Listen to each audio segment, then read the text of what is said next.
एक पल के लिए ये सोचना बड़ा दिलचस्प होगा। मतलब अगर कोई इंसान अपनी सारी कमाई को एक गुल्लक में डाल ले और खर्च करना बिल्कुल बंद कर दे। बिल्कुल, तो समाज में उसे बहुत समझदार माना जाएगा। भविष्य के लिए पैसा बचाना एक बहुत अच्छी आदत मानी जाती है। सही बात है। लेकिन सोचने वाली बात यह है कि अगर देश का हर एक नागरिक अचानक से यही करने लगे, मतलब अपना सारा पैसा तकिए के नीचे दबा ले और बाजार से कुछ भी खरीदना बंद कर दे, तो पूरी अर्थव्यवस्था तबाह हो जाएगी, कारखाने बंद हो जाएंगे, नौकरियां चली जाएंगी। हाँ, और वो सारा बचाया हुआ पैसा किसी काम का नहीं रहेगा। मतलब एक आम इंसान के लिए जो बचत सबसे बड़ी समझदारी है, वो पूरे देश के लिए एक बहुत बड़ा नुकसान कैसे बन सकती है। ये विरोधाभासी तो अर्थशास्त्र की असली गहराई है। असल में होता क्या है ना, जब हम किसी एक व्यक्ति के नजरिए से सोचते हैं तो नियम कुछ और होते हैं, लेकिन जब पूरी अर्थव्यवस्था की बात आती है तो पूरी तस्वीर ही बदल जाती है। और आज हम इसी पूरी तस्वीर को समझने वाले हैं। आज हमारे पास परमार एसएससी के राष्ट्रीय आय यानी नेशनल इनकम विषय के विस्तृत नोट्स का खजाना है। जी बिल्कुल। और आज की इस गहन चर्चा का मिशन बहुत स्पष्ट है। हम अर्थशास्त्र की भारी भरकम शब्दावली और मैक्रो इकोनॉमिक्स के उन जटिल फॉर्मूलों को डिकोड करेंगे जो अक्सर बस अखबारों के पन्नों तक सिमट कर रह जाते हैं। हाँ, मतलब आम लोगों को लगता है कि ये सब उनके मतलब की चीज नहीं है। सही। तो चलिए इसे थोड़ा विस्तार से समझते हैं। इसे ऐसे देखा जा सकता है कि अगर माइक्रो इकोनॉमिक्स किसी जंगल में खड़े एक अकेले पेड़ की सेहत का अध्ययन करना है, तो मैक्रो इकोनॉमिक्स इस बात का आकलन करना है कि पूरा जंगल कितना हरा भरा है, वहां का पारिस्थितिकी तंत्र कैसा है। बहुत बढ़िया उदाहरण है ये। और इसी बड़े जंगल यानी देश की अर्थव्यवस्था को मापने का जो सबसे मुख्य पैमाना है ना, उसे ही राष्ट्रीय आय कहा जाता है। अच्छा। भारत में इस पूरे जंगल की सेहत की रिपोर्ट एक वित्तीय वर्ष के आधार पर तैयार की जाती है, जो कि 1 अप्रैल से 31 मार्च तक चलता है। मार्च क्लोजिंग, जिसका सब इंतजार करते हैं। बिल्कुल। लेकिन यहाँ एक बहुत दिलचस्प कानूनी पहलू भी है। फरवरी के महीने में जिस शब्द को लेकर पूरे देश में सबसे ज्यादा हलचल होती है, बजट। हाँ, बजट। वो असल में भारत के संविधान में मौजूद ही नहीं है। रुकिए, सच में संविधान में बजट शब्द नहीं है? जी हाँ, संविधान के अनुच्छेद 112 में इसके लिए वार्षिक वित्तीय विवरण या एनुअल फाइनेंशियल स्टेटमेंट का उपयोग किया गया है। अरे वाह! ये महज एक तकनीकी नाम नहीं है, ये स्पष्ट करता है कि सरकार आने वाले 1 साल के लिए अपनी आय और व्यय का पूरा हिसाब किताब कैसे रखने वाली है। ये एक अजीब विडंबना है। मतलब जिस शब्द पर पूरी राजनीति और अर्थव्यवस्था घूमती है, उसका आधिकारिक तौर पर कोई वजूद ही नहीं है। हाँ बिल्कुल। खैर, जब हम इस विशाल व्यवस्था को देखते हैं ना, ये सारे जीडीपी के आंकड़े, हर साल का वित्तीय विवरण, तो एक सवाल मन में आता है। क्या? आज तो हमारे पास मापने के इतने सारे तरीके हैं, सुपर कंप्यूटर्स हैं, लेकिन इसकी शुरुआत कैसे हुई? जब कोई आधिकारिक मशीनरी नहीं थी, तब इस विशाल देश की आय को मापने का विचार कहाँ से आया? देखो, इस कहानी की शुरुआत बहुत ही नाटकीय परिस्थितियों में हुई थी। ये सिर्फ एक गणितीय अभ्यास नहीं था। अच्छा। ये औपनिवेशिक काल में एक बहुत बड़ा राजनैतिक हथियार था। पहली बार भारत की आय का व्यवस्थित अनुमान दादा भाई नौरोजी ने लगाया था। दादा भाई नौरोजी? हाँ, उनकी प्रसिद्ध किताब थी poverty and un-British rule in India. इसमें उन्होंने अर्थशास्त्र को एक औजार की तरह इस्तेमाल किया और ड्रेन थ्योरी को दुनिया के सामने रखा। ड्रेन थ्योरी यानी धन की निकासी का सिद्धांत। बिल्कुल। इस सिद्धांत ने हवाई बातें करने के बजाय निर्यात और आयात के पक्के आंकड़ों का उपयोग किया, यह साबित करने के लिए कि कैसे ब्रिटिश साम्राज्य व्यवस्थित रूप से भारत का धन चूस रहा था। मतलब दादा भाई नौरोजी ने अर्थशास्त्र का उपयोग यह साबित करने के लिए किया कि देश को कानूनी तौर पर लूटा जा रहा है। सही कहा। और उनके बारे में कुछ ऐतिहासिक तथ्य भी बेहद रोचक है। मतलब ये ब्रिटिश संसद के पहले एशियाई सदस्य बने थे। हाँ? उन्होंने ब्रिटेन में बैठकर उन्हीं के आंकड़ों से उनकी पोल खोली। लेकिन जब देश आजाद हुआ और ये लूट रुक गई, तब उस नई सरकार ने ये कैसे पता लगाया कि अब खजाने में क्या बचा है? ये एक बड़ी चुनौती थी। वही तो। ये ड्रेन थ्योरी का विद्रोही कॉन्सेप्ट एक व्यवस्थित और आधिकारिक डेटा संकलन में कैसे बदल गया, मैं ये सोच रहा था। मैं बताती हूँ। आज़ादी मिलते ही सबसे बड़ी जरूरत यही थी कि नई नीतियां बनाने के लिए सरकार को ये पता हो कि उनके पास असल में कितनी संपत्ति है। बिना आंकड़ों के तो कुछ भी करना अंधेरे में तीर चलाने जैसा था। एकदम सही। इसलिए 1949 में सरकार ने राष्ट्रीय आय समिति का गठन किया। इस समिति की कमान पीसी महालनोबिस को दी गई। पीसी महालनोबिस? हाँ, जिन्हें आज भारत में सांख्यिकी का जनक माना जाता है। उन्होंने इंडियन स्टैटिस्टिकल इंस्टीट्यूट की स्थापना की। उनका काम सिर्फ पैसे गिनना नहीं था। तो और क्या था? उन्हें डेटा इकट्ठा करने का एक पूरा वैज्ञानिक ढांचा तैयार करना था। आपको पता है, भारत की दूसरी पंचवर्षीय योजना पूरी तरह से उनके महालनोबिस मॉडल पर आधारित थी। अरे वाह, जिसने भारी उद्योगों की नींव रखी थी। बिल्कुल। और इसके बाद वीकेआरवी राव ने इसमें और वैज्ञानिक दृष्टिकोण जोड़ा। उन्होंने अर्थव्यवस्था को 2 क्षेत्रों में बांटकर राष्ट्रीय आय की गणना को और भी सटीक बनाया। तो दादाभाई नौरोजी ने नींव रखी कि हिसाब रखना जरूरी है, और महालनोबिस और राव ने उस हिसाब को रखने का एक पूरा गणितीय ढांचा खड़ा कर दिया। सही पकड़ा। अब इस ऐतिहासिक पृष्ठभूमि से निकलकर जरा इस बात पर आते हैं कि असल में मापा क्या जा रहा है। यहाँ से अर्थशास्त्र का असली खेल शुरू होता है। हाँ, जो कि बहुत मजेदार है। अक्सर लोग संपत्ति और आय को एक ही मान लेते हैं, लेकिन नोट्स में स्टॉक बनाम प्रवाह का एक बहुत ही महत्वपूर्ण सिद्धांत दिया गया है, जो पूरी अर्थव्यवस्था को देखने का नजरिया ही बदल देता है। यह अंतर समझना अर्थव्यवस्था की कार्यप्रणाली को समझने की पहली सीढ़ी है। देखो, स्टॉक वह मात्रा है जिसे एक विशेष समय पर मापा जाता है। मतलब एक फिक्स्ड पॉइंट पर। हाँ, किसी व्यक्ति की कुल जमा पूंजी या किसी गोदाम में रखा सारा माल, यह एक स्टॉक है। ये एक रुकी हुई तस्वीर की तरह है। अच्छा। लेकिन प्रवाह, या जिसे हम फ्लो कहते हैं, वो एक समय अवधि के दौरान मापा जाता है, जैसे कि हर महीने आने वाला वेतन। तो धन एक स्टॉक है, लेकिन आय एक प्रवाह है। बिल्कुल। पैसा अर्थव्यवस्था में कभी एक जगह रुकता नहीं है, ये लगातार एक लूप में घूमता रहता है। इसे ही आय का चक्रीय प्रवाह या सर्कुलर फ्लो ऑफ इनकम कहा जाता है। यह बात सच में बहुत दिलचस्प हो जाती है। इसे समझने के लिए पूरी अर्थव्यवस्था को एक पानी की बहुत बड़ी टंकी की तरह देखा जा सकता है। टंकी वाला उदाहरण। हाँ, टंकी में जो पानी स्थिर है वो स्टॉक है, लेकिन जो पानी ऊपर पाइप से लगातार अंदर आ रहा है और नीचे दूसरे पाइप से बाहर जा रहा है, वो प्रवाह है। बिल्कुल सही। इस चक्रीय प्रवाह में आम घर यानी हाउसहोल्ड्स कंपनियों को संसाधन देते हैं, जैसे जमीन, मेहनत और पूंजी। इसके बदले कंपनियां उन्हें वेतन, किराया या मुनाफा देती हैं। और फिर वही लोग उसी पैसे का इस्तेमाल करके कंपनियों द्वारा बनाए गया सामान खरीदते हैं, और पैसा वापस कंपनियों के पास चला जाता है। हाँ, और उस टंकी में पानी का स्तर हमेशा एक सा नहीं रहता, वो घटता बढ़ता रहता है। अर्थशास्त्र में इस घटने बढ़ने को इंजेक्शंस और लीकेजेस कहते हैं। इंजेक्शंस और लीकेजेस। हाँ, अर्थव्यवस्था रूपी इस चक्रीय प्रवाह का आकार इन्हीं 2 ताकतों पर निर्भर करता है। इंजेक्शंस वो फंड्स हैं जो इस चक्र में बाहर से आते हैं। जैसे कि क्या? जैसे कि व्यापारिक निवेश, सरकारी खर्च और दूसरे देशों को किया गया निर्यात। जब ये बढ़ते हैं तो अर्थव्यवस्था की टंकी में पानी का स्तर बढ़ता है। दूसरी ओर लीकेजेस वो पैसा है जो इस चक्र से बाहर निकल जाता है, जैसे टैक्स, आयात और बचत। जब लीकेज ज्यादा होते हैं तो अर्थव्यवस्था सिकुड़ने लगती है। रुकिए, यहाँ फिर से वही सवाल आता है जिसे हमने शुरुआत की थी। कौन सा? अगर बचत एक लीकेज है, एक नुकसान है, तो क्या इसका मतलब यह है कि लोगों को अपने भविष्य के लिए पैसे नहीं बचाने चाहिए? मतलब अगर कोई इंसान अपनी मेहनत की कमाई बचा रहा है तो वो अर्थव्यवस्था के लिए नुकसान कैसे हो सकता है?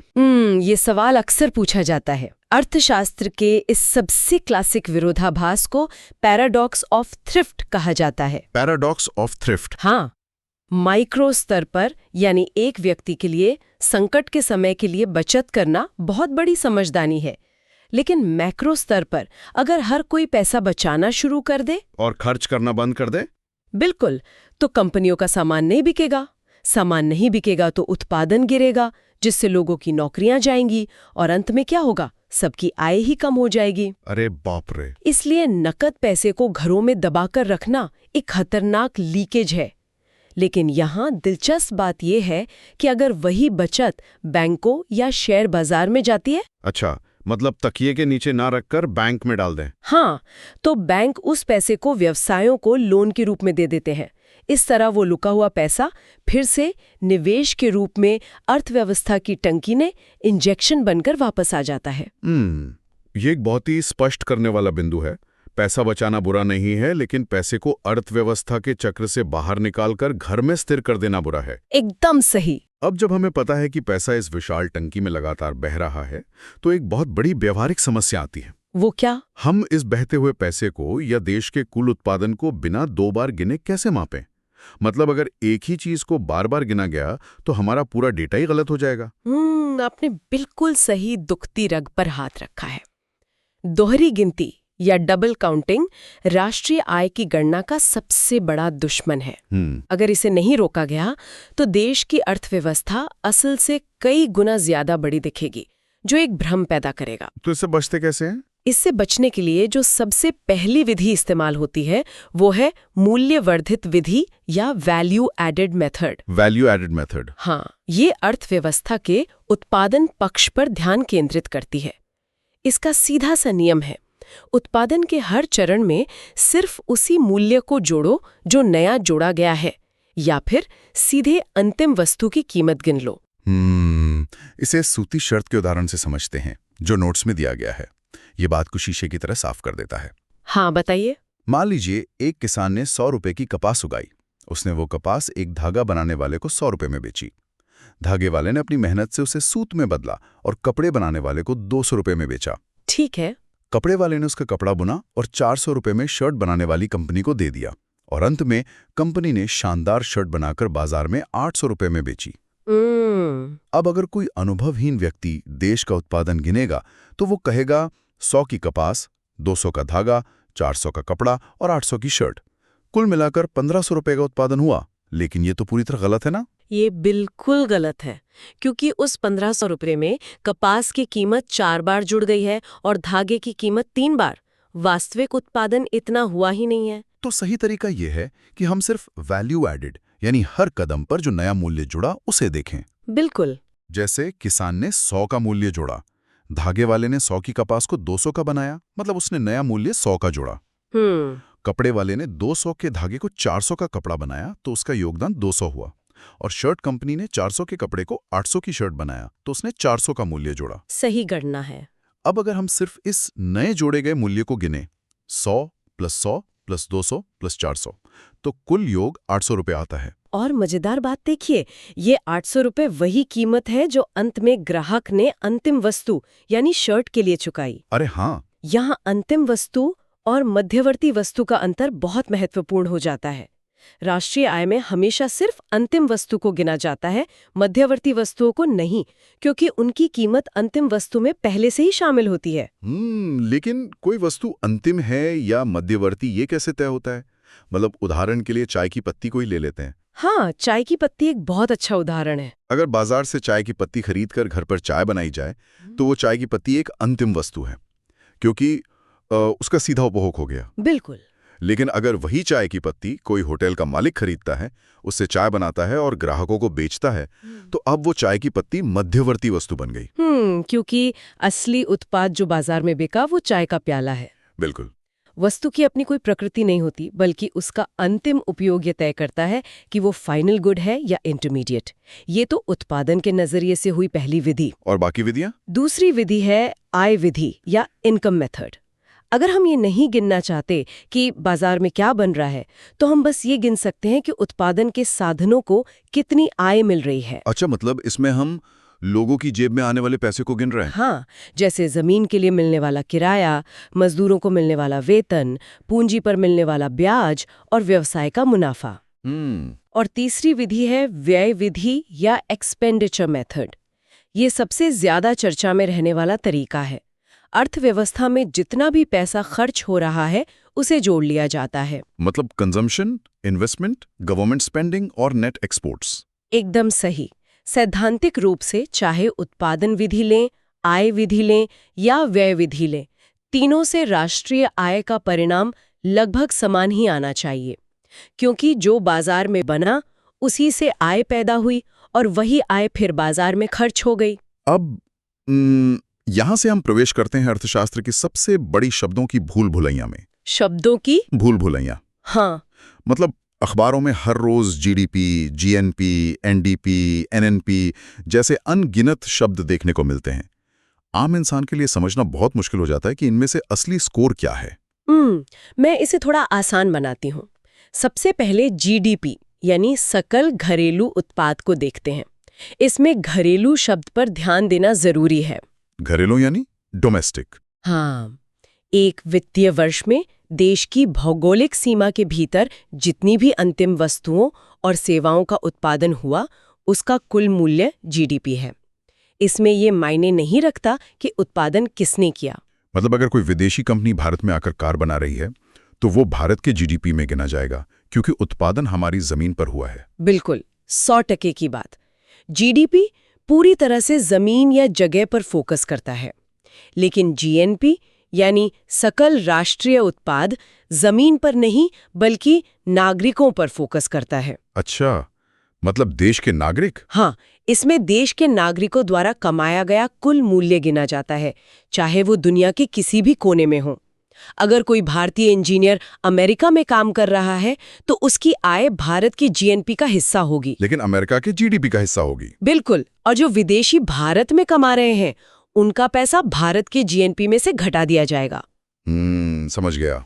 लेकिन इस पूरी गणना में एक बहुत बड़ी खामी नजर होती है, जिसका जिक्र अक्सर अर्थशास्त्री करते हैं। कौन सी? देश भर में करोड़ों महिलाएं जो घरों में दिन रात काम करती हैं, बच्चों को पालती हैं, परिवार संभालती हैं, क्या वो सब जीडीपी या जीएनपी का हिस्सा हैं? आधुनिक अर्थशास्त्र की ये शायद सबसे बड़ी सीमा है। महिलाओं द्वारा घर पर किया जाने वाला काम, जिसे केयर इकोनॉमी भी कहते हैं, वो बाजार में पैसे के लेन देन के बिना होता है। इसलिए उसे आर्थिक गतिविधि या उत्पादक गतिविधि नहीं माना जाता और वो पूरी तरह से जीडीपी की गणना से बाहर रहता है। ये सच में हैरान करने वाली बात है। मतलब जो काम समाज को चला रहा है, जिसके बिना कुछ मुमकिन नहीं, उसका आर्थिक मूल्य शून्य माना जाता है। हाँ, ये एक ऐसी व्यवस्था है जिस पर अब दुनिया भर में गंभीर चर्चा हो रही है, क्योंकि ये अनदेखा श्रम ही वो आधार है जिस पर बाकी पूरी अर्थव्यवस्था टिकी हुई है। बिल्कुल। खैर, अब जरा वापस उन शब्दों के जाल पर आते हैं। हमने जीडीपी और जीएनपी समझ लिया, लेकिन ये एनडीपी और एनएनपी क्या है? हम ग्रॉस से नेट यानी शुद्ध तक कैसे पहुंचते हैं? ह्रास या डेप्रिसिएशन कहते हैं। जब हम कुल उत्पादन यानी जीडीपी या जीएनपी में से इस टूट फूट के नुकसान को घटा देते हैं तो हमें नेट आंकड़े मिलते हैं, एनडीपी या एनएनपी। इसे एक क्रिकेट मैच की तरह समझा जा सकता है। अच्छा, कैसे? मान लीजिए किसी टीम ने कुल 350 रन बनाए। ये उनका ग्रॉस स्कोर है यानी जीडीपी। लेकिन इसमें से 30 रन वाइड या नो बॉल के एक्स्ट्रा थे जो बल्लेबाजों ने नहीं बनाए। जब उन एक्स्ट्रा रनों को हटा दिया जाता है तो जो 320 रन बचते हैं वो बल्लेबाजों का असली या नेट स्कोर है। बहुत बढ़िया एनालॉजी है। लेकिन इस नेट स्कोर में भी एक पेच है। ये रियल जीडीपी और नॉमिनल जीडीपी का क्या चक्कर है? असल में नॉमिनल जीडीपी की गणना चालू कीमतों पर की जाती है। इसमें एक बड़ा भ्रम छिपा होता है जिसे हम महंगाई कहते हैं। अच्छा, महंगाई का भ्रम। हाँ, मान लीजिए किसी देश ने पिछले साल 100 कारें बनाई और इस साल भी 100 कारें ही बनाई। उत्पादन बिल्कुल नहीं बढ़ा, लेकिन अगर कारों के दाम दोगुने हो गए तो नॉमिनल जीडीपी भी दोगुना दिखाई देगा।